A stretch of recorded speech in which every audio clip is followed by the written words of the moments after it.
Good evening, everyone. This is Rochelle Wilhite, the Best Choice Realty designated broker.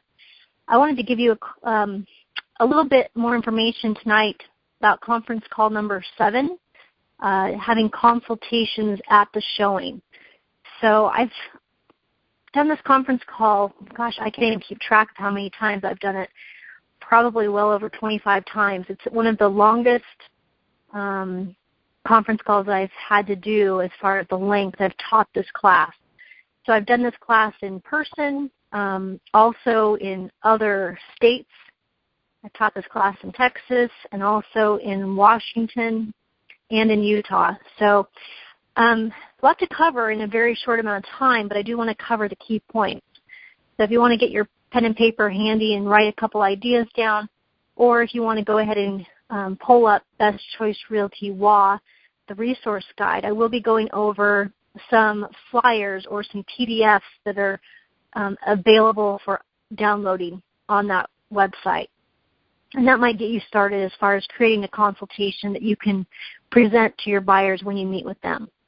Okay, so I'm going to cover why we do it, where you should do it, maybe talk about some of the key points that I would do as a top producer, and the pages that I would include in my package before I meet with a buyer.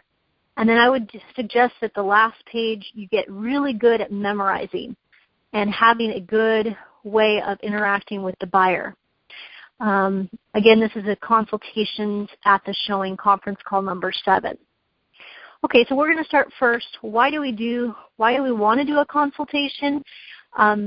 Doing a consultation at a showing was something that was talked about back in the early, I would say, 2004, 2005. We didn't really do consultations. Buyers had a lot of information.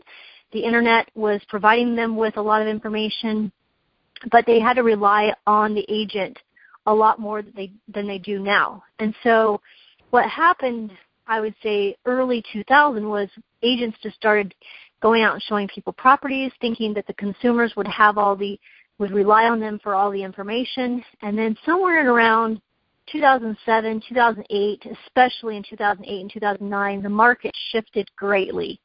And what happened was more information was being given to the consumers, and therefore they were not thinking that that's what they needed from their real estate agent. They were thinking they could do a lot of it on their own. And then the agents or the real estate brokers were really trying to build loyalty and trust and wanted to set expectations because there was a lot going on. Time frames changed, regulations changed, as we talked about in prior conference calls. Just the standards and the loan types changed. And so the expectations of a buyer switched. And so there was a need for doing a consultation. And I'll give you an example of an agent in my office at the time. I was in Salt Lake City working in an office there, and this agent had come in and was looking for some coaching.